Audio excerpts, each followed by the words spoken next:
Bem-vindo ao Decifrando Finanças. Empreendedores inteligentes enriquecem mais. Introdução. Empreender é um investimento, não apenas um trabalho.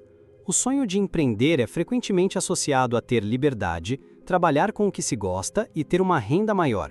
No entanto, para que esse sonho não se transforme em pesadelo, é fundamental desenvolver a inteligência financeira. O autor destaca que conhecimento financeiro não é apenas para quem já tem um negócio, mas também para quem planeja começar um. Um dos motivos menos tradicionais, mas cruciais, é a visão de que empreender é uma forma de investir o seu capital. Aplicação no dia a dia. Para quem já tem um negócio, não subestime a gestão financeira. Embora você possa focar em vendas e marketing, a falta de atenção às finanças é a principal causa de falência, mesmo em negócios de sucesso. Use a inteligência financeira para garantir que suas escolhas sejam rentáveis. Para quem quer empreender, abandone a ideia de que o sucesso de um negócio se baseia apenas em um bom produto ou serviço. Antes de investir, crie um plano de negócio sólido, ou business plan, que inclua aspectos financeiros como investimento, retorno e ponto de equilíbrio. Empreender como investimento. Compreenda que seu negócio é um investimento de alto risco, já que o retorno pode ou não se concretizar. No entanto, a vantagem de empreender é a possibilidade de obter ganhos superiores aos de investimentos financeiros padronizados. A informação sobre gestão de negócios é mais acessível, e o sucesso depende da sua capacidade de aprender e aplicar as lições. Tipos de negócio e risco. O autor categoriza os empreendimentos em diferentes níveis de complexidade, risco e rentabilidade: informal, vendas diretas, marketing multinível, franquia e marca própria. Quanto maior a rentabilidade potencial, maiores são o investimento e o risco. O custo de oportunidade. Ao iniciar o negócio, você deve considerar o custo de oportunidade, que é o que você deixa de ganhar ao abrir mão de um emprego ou de outros investimentos. O prêmio pelo risco só compensa se o negócio render mais do que as alternativas mais conservadoras. O lucro por si só não é suficiente, é a rentabilidade que importa. Aplicação no dia a dia. Avalie o risco. Antes de iniciar um negócio, avalie se os riscos que você está assumindo podem ser evitados. Por exemplo, uma pizzaria que cobra mais por falta de conhecimento não será recompensada pelo mercado. Apenas os riscos que não podem ser evitados, como a inovação, justificam um prêmio maior. Seja movido pela razão. Muitos negócios nascem da paixão, mas a viabilidade financeira é o que realmente importa. O sucesso comercial nem sempre se traduz em sucesso financeiro, e o fracasso de gigantes como a Mesbla prova isso. Exija um retorno maior. Seu esforço e capital investido no seu negócio merecem um retorno superior ao que renderia em uma aplicação segura. A expectativa de retorno do projeto deve ser sensivelmente maior do que a de um investimento conservador.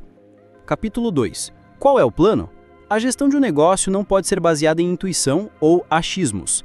As decisões devem ser pautadas em critérios palpáveis, dados e evidências. Um bom planejamento ajuda a limitar riscos evitáveis e focar na melhoria dos fatores de risco que não podem ser evitados.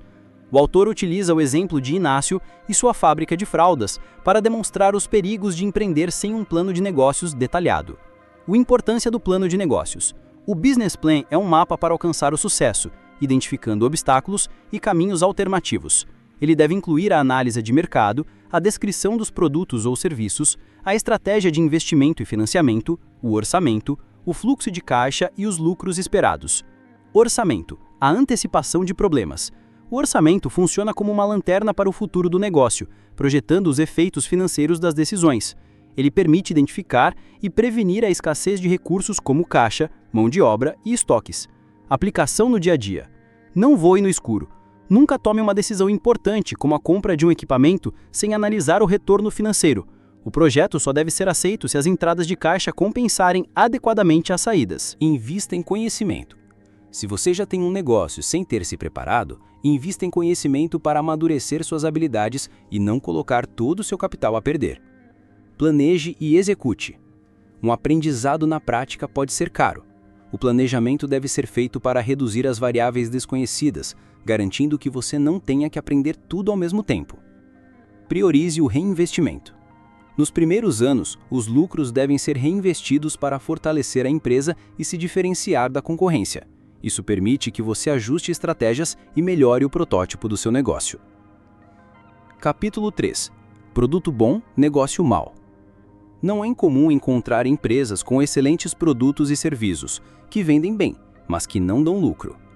A causa pode ser a falta de conhecimento e gestão financeira. O autor destaca 3 grandes erros financeiros. 1. Não planejar entradas, saídas e o destino do lucro. A falta de planejamento de fluxo de caixa leva à falência. A maioria das empresas quebram por falta de dinheiro, não por falta de lucro. Vender com boa margem não garante que a empresa terá dinheiro para pagar suas contas a tempo. 2. Superdimensionar a estrutura do negócio. Investir em equipamentos ou estruturas maiores do que a demanda real do mercado. Isso imobiliza capital que poderia ser usado para o dia a dia da empresa, como o capital de giro. 3. Fazer empréstimos em vez de financiamentos. O autor diferencia empréstimos, que são para socorro financeiro e têm juros altos, de financiamentos, que são para a compra de um bem específico e têm juros mais baixos. O bom planejamento financeiro antecipa as necessidades e evita os caros empréstimos bancários. Aplicação no dia a dia. Mapeie seu fluxo de caixa. Crie uma linha do tempo de recebimentos e pagamentos para evitar surpresas. Entenda que a venda a prazo pode comprometer seu caixa mesmo que o negócio seja lucrativo no papel. Comece pequeno e cresça gradualmente. Evite superdimensionar sua estrutura. Comece com um investimento que permita cobrir os gastos iniciais e, com os lucros gerados, expanda a operação. Escolha a dívida certa. Priorize o financiamento para a compra de bens duráveis, ativo, em vez de empréstimos para cobrir a falta de caixa. Financiamentos são mais baratos, pois o bem financiado serve como garantia. Peça crédito quando sua empresa estiver saudável, pois as condições serão melhores. Capítulo 4. A empresa do ponto de vista financeiro. O gestor precisa entender as ferramentas contábeis, como o balanço patrimonial, que é uma fotografia da situação financeira da empresa em uma data específica. O ativo da empresa representa os bens e direitos, enquanto o passivo e o patrimônio líquido representam as fontes desses recursos. A DRE, demonstração do resultado do exercício, mostra o lucro gerado em um período. A roda da prosperidade. Uma empresa saudável gera lucro suficiente para atender às expectativas dos sócios e permite reinvestimentos para crescer. O autor chama isso de dinâmica da continuidade, onde parte do lucro é reinvestido para gerar ainda mais riqueza, em um ciclo virtuoso. Lucro não é a parte do dono. É um erro comum confundir lucro com a retirada do dono. A retirada do sócio deve ser dividida em prolabore, salário pelo trabalho, e remuneração do capital investido. Aplicação no dia a dia. Contabilidade é sua aliada. Exija relatórios contábeis confiáveis do seu contador. A falta de contabilidade formal pode fazer você perder oportunidades de crédito ou grandes clientes. Entenda seu balanço. Saiba o que compõe seu ativo, bens, estoques, dinheiro, e o que compõe seu passivo, dívidas. Lembre-se que o passivo não é um mal, mas sim uma fonte de financiamento para o ativo, desde que a riqueza gerada seja maior que o custo da dívida. Separe prolabore de lucro. Defina um prolabore para você, como se estivesse contratando um gestor para a sua empresa. O lucro, após o pagamento dos custos, despesas e impostos, deve ser usado para reinvestimento e para a remuneração do capital, que é o seu retorno como investidor. Capítulo 5. O lucro do negócio. A demonstração do resultado do exercício DRE é a ferramenta que mostra o caminho da receita até o lucro líquido. Ela separa a receita de vendas de outras receitas, o custo do produto vendido, CPV, das despesas operacionais e assim por diante, mostrando onde a empresa ganha ou perde dinheiro. Custo versus despesa. É crucial diferenciar custos, diretamente relacionados ao produto ou serviço, como matéria-prima e mão de obra, de despesas, gastos para gestão e vendas, como aluguel e salários administrativos. Fluxo de caixa. A DRE se baseia no regime de competência, onde as receitas e despesas são registradas quando ocorrem, independentemente de serem pagas ou recebidas. Já a demonstração do fluxo de caixa, baseada no regime de caixa, mostra a movimentação real de dinheiro na empresa, que é o que realmente importa para a sobrevivência do negócio. Aplicação no dia a dia. Analise sua DRE. Utilize a DRE para entender de onde vêm seus resultados. Separe a venda do seu produto principal da venda de um bem, como um carro da empresa, para não confundir o resultado operacional. Controle seu fluxo de caixa. Saber que a empresa deu lucro não significa que há dinheiro em caixa. Analise a demonstração do fluxo de caixa, DFC, para ver se há entradas suficientes para cobrir as saídas. Capítulo 6. Fazendo a roda girar. O capital de giro são os recursos que movimentam as atividades diárias de uma empresa, como o estoque, os recebíveis e o dinheiro em caixa. A falta de capital de giro é o calcanhar de Aquiles de muitas empresas. O ciclo de caixa. O ciclo de caixa é o período entre o pagamento a um fornecedor e o recebimento da venda. Um ciclo de caixa desfavorável, pagar antes de receber, exige que a empresa tenha capital de giro ou financiamento. Vendas em alta, caixa em falta. Crescer as vendas pode ser um problema se o ciclo de caixa for desfavorável, pois a necessidade de capital de giro aumenta, consumindo o caixa. Aplicação no dia a dia. Negocie prazos. Tente negociar prazos de pagamento maiores com seus fornecedores, aumentando o PMPC, e prazos de recebimento menores com seus clientes, diminuindo o PMRV, encurtando seu ciclo de caixa. Planeje o crescimento. Em empresas com ciclo de caixa desfavorável, o crescimento deve ser em degraus, com períodos de estabilidade para acumular recursos, em vez de uma expansão contínua que pode levar à falta de caixa. Selecione clientes. Em momentos de aperto financeiro, pode ser necessário desistir de clientes que pagam a prazo ou têm alto custo financeiro, para focar naqueles que trazem retorno mais rápido e saudável. Capítulo 8. Ponto de equilíbrio da empresa. O ponto de equilíbrio, ou break-even point, é o volume de vendas necessário para cobrir todos os custos e despesas. O autor apresenta a análise custo-volume-lucro, que divide os gastos entre fixos, não variam com as vendas, como aluguel, e variáveis, variam com as vendas, como matéria-prima. Margem de contribuição. A margem de contribuição é o valor de uma venda que sobra para cobrir os custos fixos. É a diferença entre a receita e os custos e despesas variáveis. Tipos de ponto de equilíbrio. Operacional ou contábil, ponto onde o lucro operacional, LAGIR, é zero. Financeiro, ponto onde a empresa tem caixa suficiente para pagar suas contas, excluindo gastos que não envolvem desembolso, como depreciação. Econômico, ponto onde a empresa cobre todos os custos e despesas fixos e ainda remunera o capital do dono. Aplicação no dia a dia. Calcule o seu ponto de equilíbrio. Conhecer o seu ponto de equilíbrio é fundamental para entender o volume mínimo de vendas que sua empresa precisa atingir para não ter prejuízo. Use a margem de contribuição. Foque em produtos e serviços que têm uma margem de contribuição maior para aumentar o lucro. Capítulo 8. A arte de ler números. Não basta ter números, é preciso saber interpretá-los. O autor sugere duas técnicas principais: análise vertical, que compara contas como percentuais de um total, por exemplo, o lucro como percentual da receita, e análise horizontal, que compara a evolução de uma conta ao longo do tempo. Indicadores financeiros. Os indicadores são ferramentas universais para medir a saúde da empresa. Eles são divididos em 4 categorias: rentabilidade, medem a eficiência no uso dos investimentos, como o retorno sobre os ativos e a margem líquida. Atividade, medem a eficiência na administração dos recursos, como os prazos médios de estoque, recebimento e pagamento.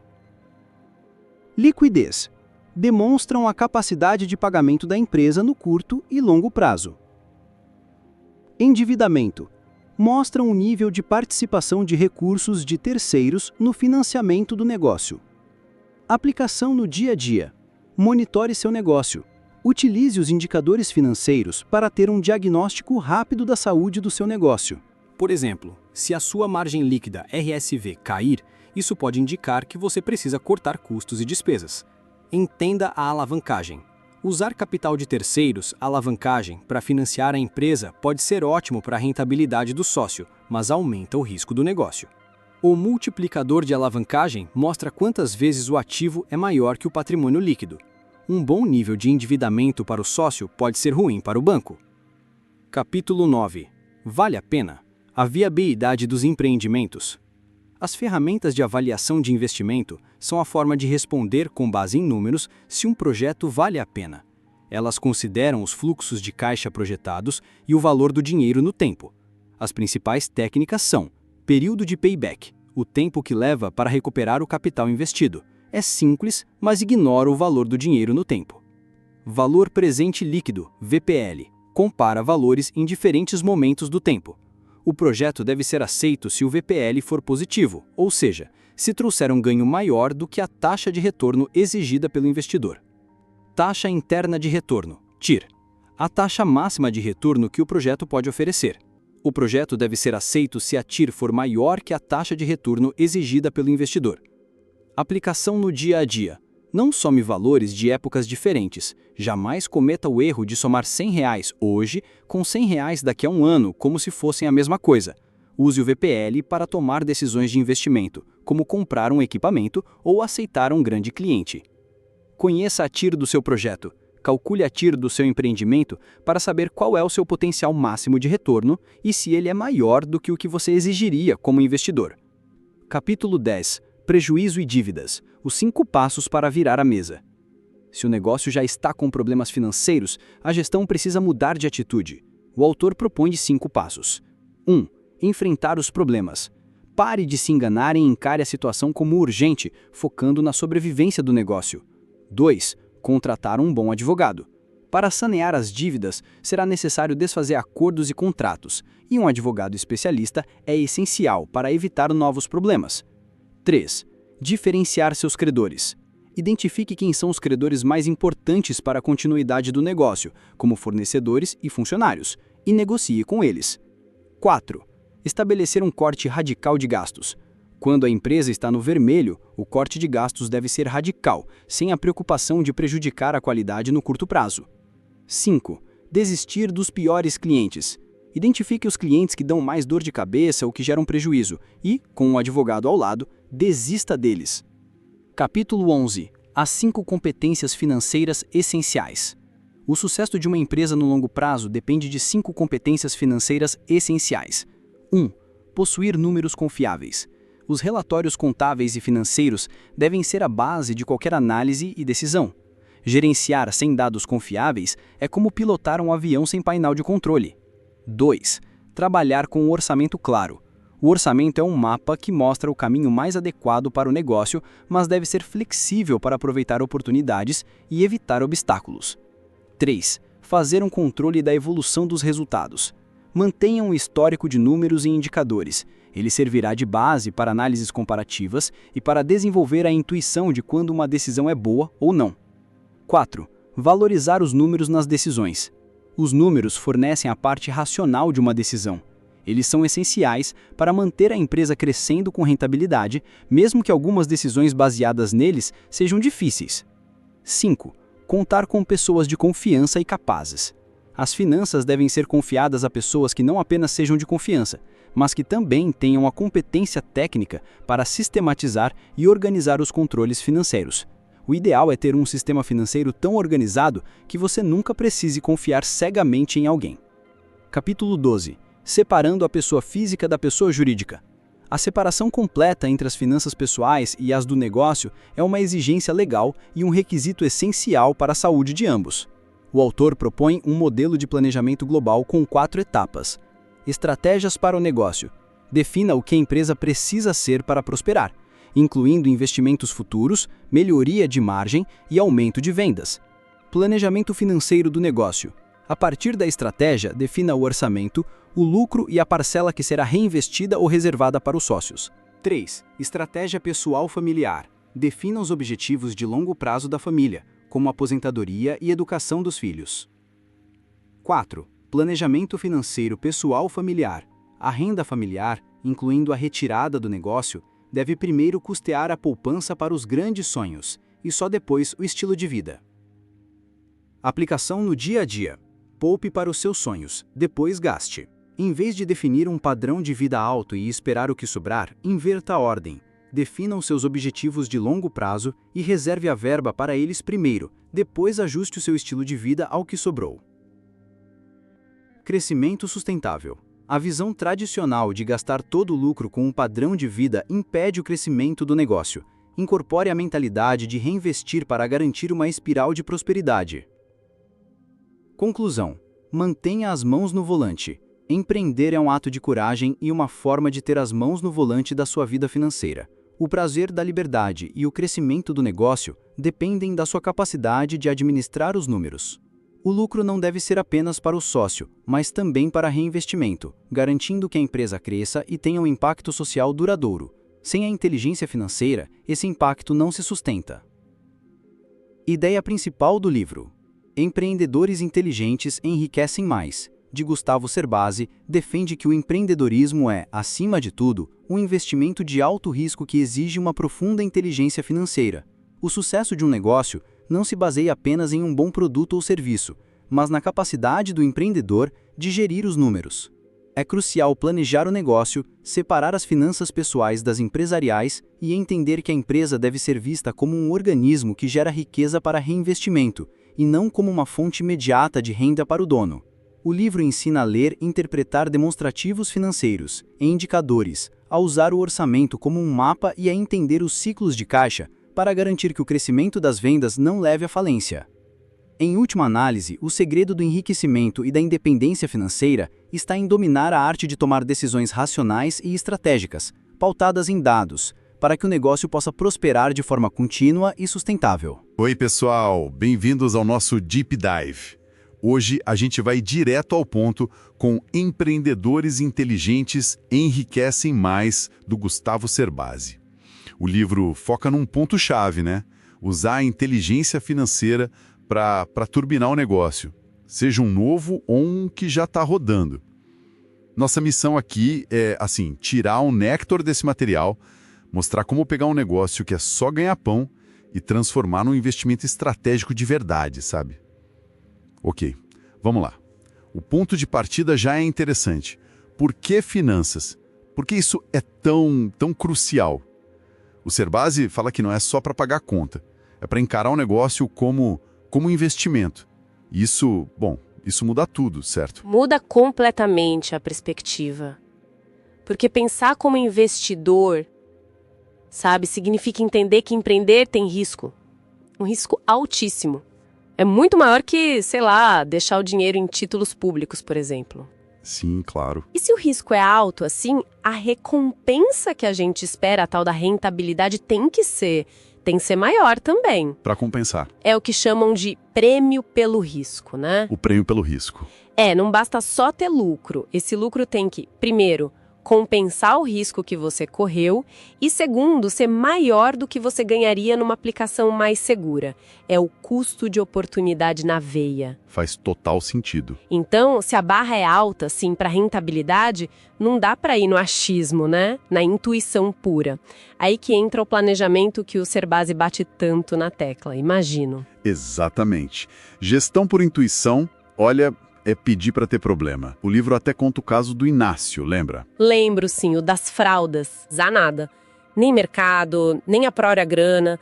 É um exemplo clássico, dos perigos de começar sem preparo e principalmente, de já começar grande demais. Superdimensionar. Imobiliza um dinheiro que podia ser vital. Falando nesses perigos, quais são as grandes armadilhas financeiras que o Cerbasi aponta? Aquelas que derrubam mesmo os empreendedores. Ele destaca 3 principais. A primeira, falta de planejamento de caixa. Não saber quanto entra, quanto sai. E o ponto crítico, para onde vai o lucro. Isso leva à falta de dinheiro vivo, mesmo que a empresa no papel dê lucro. A frase dele é marcante, né? Empresas quebram por falta de dinheiro e não de lucro. Forte isso. É verdade.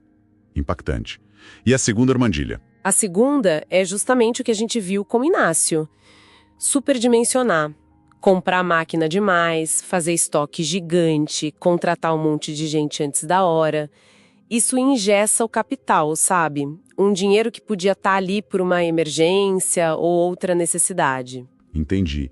E a terceira? A terceira é um ponto mais técnico, mas assim, fundamental.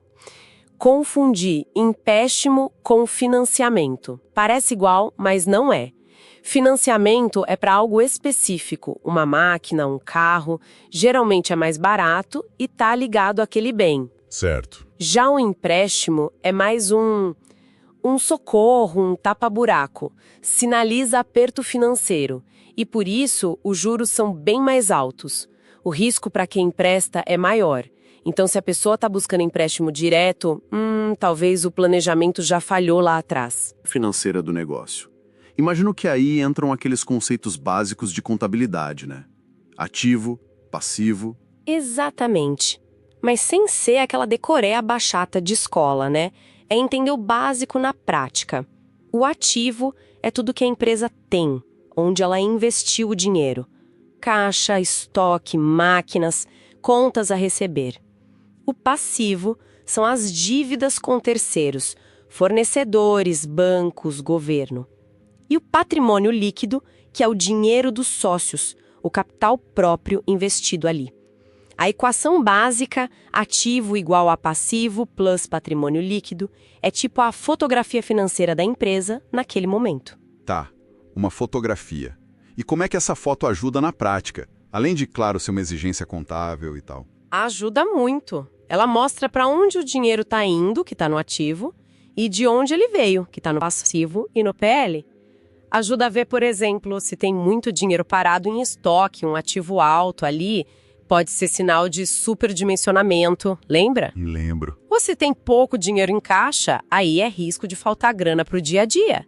É a ferramenta para checar se o capital está trabalhando para gerar retorno ou se está parado, mal alocado, evitando justamente aquelas armadilhas que a gente falou. Claríssimo. Muito bom. E sobre o lucro que essa estrutura toda gera? Tem muita gente que pensa, deu lucro, é dinheiro no meu bolso. Mas o Serbasi discorda disso, né? Sim, e esse é um erro, assim, clássico e perigoso. Lucro não é automaticamente dinheiro do dono para gastar como quiser. Uma parte dele, uma parte importante, precisa voltar para o negócio, ser reinvestida para o crescimento ser sustentável. É a tal dinâmica da continuidade. Reinvestimento. Isso, e aí é vital separar duas coisas. O prolabore, que é o salário do dono que trabalha na empresa, pelo trabalho dele. Certo, a remuneração pelo trabalho. Da remuneração do capital investido, que é o retorno sobre o dinheiro que ele colocou lá, o investimento em si. Entendi a diferença. Misturar essas duas coisas é como, sei lá, comer semente ao invés de plantar. Leva a decisão errada a uma falsa sensação de que está tudo bem, de que o negócio está dando um retorno que na verdade não tá. Uau, que mergulho rápido, mas olha, bem denso. Então, o que fica pra gente desse deep dive é que dominar as finanças vai muito além de só pagar as contas em dia. É uma ferramenta estratégica mesmo, para garantir não só que o negócio sobreviva, mas que ele prospere como um investimento rentável de verdade. Exatamente. E acho que a reflexão final que a fonte deixa pra gente é: será que a gente está analisando cada decisão de gasto ou investimento? Tipo, comprar um computador novo, contratar um serviço novo. Será que a gente está olhando isso pela lente do retorno que aquilo vai trazer sobre o capital investido? Boa pergunta. Pensar assim, sabe? Aplicar esse conceito de custo de oportunidade, de prêmio pelo risco no dia a dia, isso pode ser o divisor de águas. A diferença entre um negócio que só sobrevive e um que realmente enriquece quem investiu nele. Se você gostou do conteúdo, apoie o autor. Obrigado por assistir e não esqueça de se inscrever. Agora, vamos para o próximo vídeo.